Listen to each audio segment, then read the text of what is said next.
Dans cette vidéo, je vais vous parler du montage stable à base de NE. Donc c'est le circuit que vous avez dans la figure 16. Donc j'ai déjà dessiné ce circuit ici en montrant le schéma interne du NE. Donc ce que je vais faire, c'est de tracer la tension VS et la tension VC correspondante.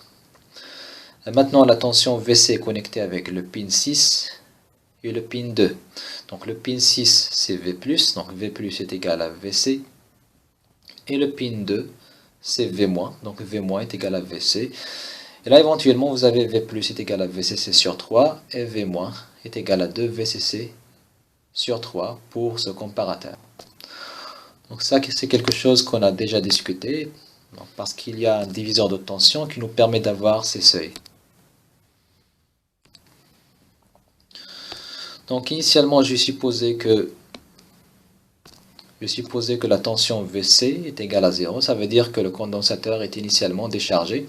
Donc supposez qu'à T est égal à 0, VC est égal à 0. Donc qu'est-ce qui va se passer? Donc si C est égal à 0, ça veut dire que V+ est inférieur à V-, ça veut dire que j'aurai là, donc là j'aurai, pour le S,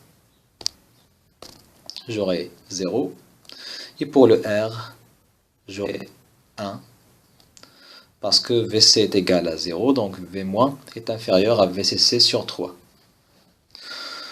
Donc dans ce cas, j'aurai Q est égal à 0, et Q bar est égal à 1.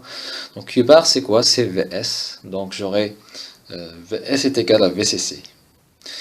Maintenant, là c'est important, cette information là est importante, donc CQ est égal à 0, j'aurai là ce condensateur, ou plutôt ce traiteur est équivalent à un circuit qui est ouvert. Donc là j'aurai un circuit qui est ouvert là, ça, un interrupteur qui est ouvert. Donc dans le pin 7, je n'aurai pas de masse, ce qui revient à dire que le condensateur, la tension VC, ou bien le condensateur va se charger à travers R2 plus R1 vers et va viser la tension VCC. Donc là, la tension VC va viser la tension VCC. Donc je vais tracer la charge, ou bien la courbe de charge de VC vers VCC, même si en réalité il ne va jamais atteindre VCC.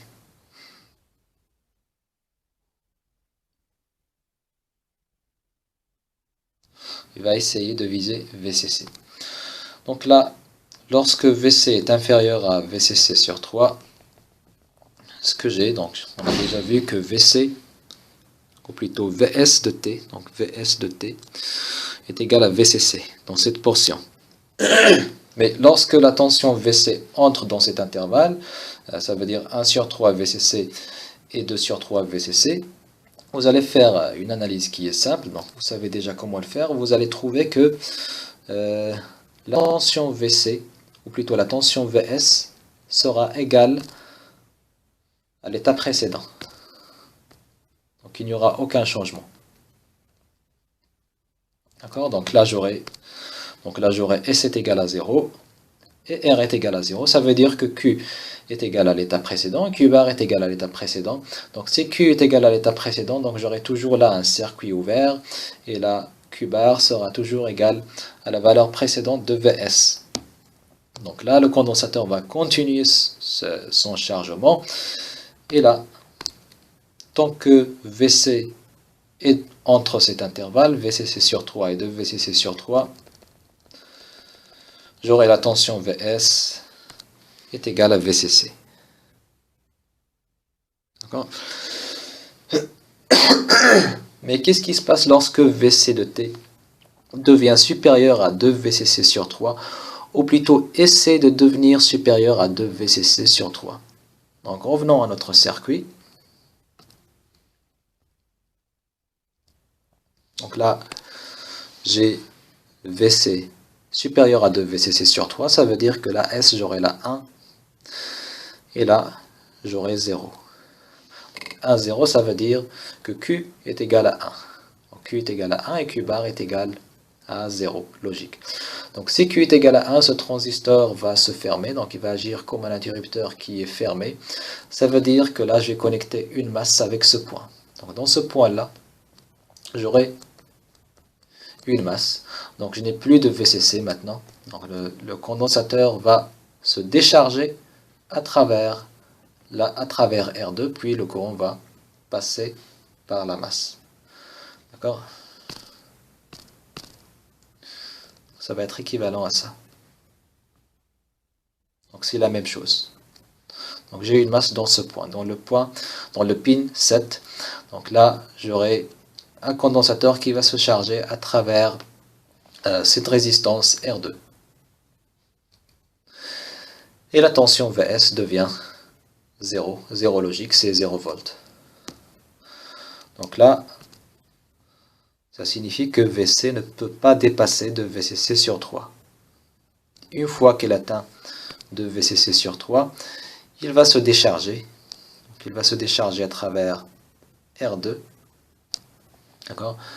Et qu'est-ce qui se passe? Donc là, Vs se bascule vers 0. Donc maintenant, l'AG VC entre 2 VCC sur 3 et VCC sur 3. Donc lorsque VC est entre cet intervalle, donc dans cet intervalle, là, toujours on garde l'état précédent. Donc la bascule RS, la sortie de la bascule RS, garde son état précédent. Ça veut dire qu'il y aura toujours une masse dans le pin 7. Ça veut dire que le condensateur va continuer toujours son décharge et la tension Vs va toujours rester à 0 volts. Donc dans cet intervalle, on a l'état précédent, donc là j'aurai 0. D'accord, et le condensateur continue son décharge. Mais une fois que le condensateur, la tension au bord du condensateur essaie de devenir inférieure à 0, parce que normalement le condensateur va essayer de se charger vers 0. Donc une fois que le condensateur devient inférieur à VCC sur 3, donc ce qui se passe, c'est qu'il y aura un basculement de la tension Vs vers VCC. Donc c'est simple, vous pouvez juste revenir sur le circuit NE et analyser qu'est-ce qui va se passer au niveau de la bascule RS. Et là, il n'y aura plus une masse. Donc là, vous n'aurez plus une masse dans le point 7 parce que le transistor va agir comme un interrupteur qui est ouvert. Donc là, le transistor va agir comme un interrupteur qui est ouvert. Donc là, vous aurez un interrupteur qui est ouvert, donc il n'y a plus de masse là. Ça veut dire que le condensateur va se charger à travers VCC, va se charger à travers R2 et R1, et la tension va viser VCC. D'accord? Donc il y aura un chargement de la tension VC, mais bien sûr, il ne va pas atteindre VCC. Donc une fois qu'il essaie de dépasser 2 VCC sur 3, le condensateur va se décharger. Donc on aura là charge, décharge, charge, décharge. De même pour la tension Vs, là vous aurez 0 volts lorsque le condensateur se décharge, et lorsque le condensateur se vous aurez VCC. Et à la sortie, on obtient un signal qui est rectangulaire. Maintenant, une chose qui est importante à propos de ce circuit, c'est que à l'encontre du circuit de la stable à base de l'amplificateur opérationnel, dont le rapport cyclique alpha et bêta était toujours 0,5, donc si vous vous rappelez, pour la stable basée sur l'amplificateur opérationnel, on a trouvé que le bêta, le rapport cyclique, est toujours égal à 0,5 parce que le condensateur se chargeait et se déchargeait à travers les mêmes résistances. Donc dans ce cas-là, c'est différent. Pourquoi? Parce que la charge du condensateur s'effectue à travers la résistance R1 plus R2, et le décharge du condensateur s'effectue à travers seulement R2 lorsqu'on a là une masse. D'accord? Donc le décharge s'effectue à travers la résistance R2. Donc vous pouvez trouver l'expression du rapport cyclique pour ce circuit instable basé sur NE. Donc ce qu'il faut faire, c'est de dire, voilà, donc bêta, le rapport cyclique bêta, ATH divisé par T. Donc T c'est la période, T est égal à TH plus TB. Donc c'est quoi TH et c'est quoi TB et c'est quoi T? Donc je vais les faire figurer sur cette courbe. Donc ça, TH c'est la durée pour laquelle, ou bien pendant laquelle, la sortie VS est à l'état O. Donc ça c'est TH.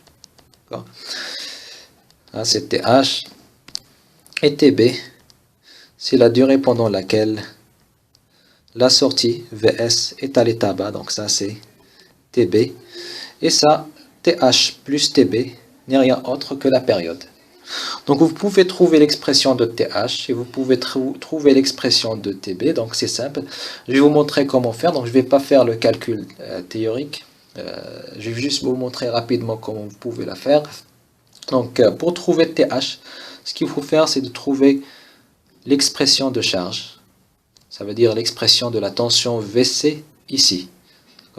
VC, l'expression de la tension VC pendant la charge. Donc VC, vous allez trouver l'expression de la tension VC de T pour la charge. Donc je vais l'appeler VCCH, juste pour indiquer que c'est pour la charge. Et puis, vous dites que VC à T est égal à TH est égal à 2 sur 3 VCC. Donc vous remplacez T par TH. D'accord? Donc là, T est égal à 0, c'est ici. Ça, c'est T est égal à 0. Et là, c'est T est égal à TH.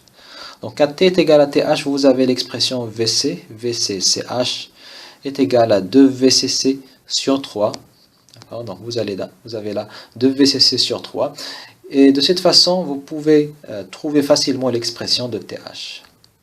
Donc vous faites la même chose pour l'expression, ou bien pour, si vous voulez trouver le temps de décharge, TB. Donc TB, le temps de décharge. Vous allez juste établir l'expression de la tension VC, la tension de décharge, VC, pour décharge, d'accord, VC de T, et puis, donc VC de T pour décharge, et vous dites qu'à T est égal à TB, cette expression-là est égale à quoi? Est égale à VCC sur 3. Pourquoi? Parce que là, le T est égal à 0 qui correspond à cette courbe de décharge est ici. Donc là, vous avez T est égal à 0. Et là, vous avez T est égal à TB.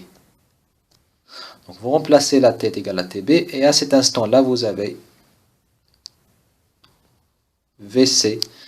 La tension de décharge est égale à VCC sur 3. D'accord? Et de cette manière, vous pouvez rapidement et facilement trouver l'expression TB.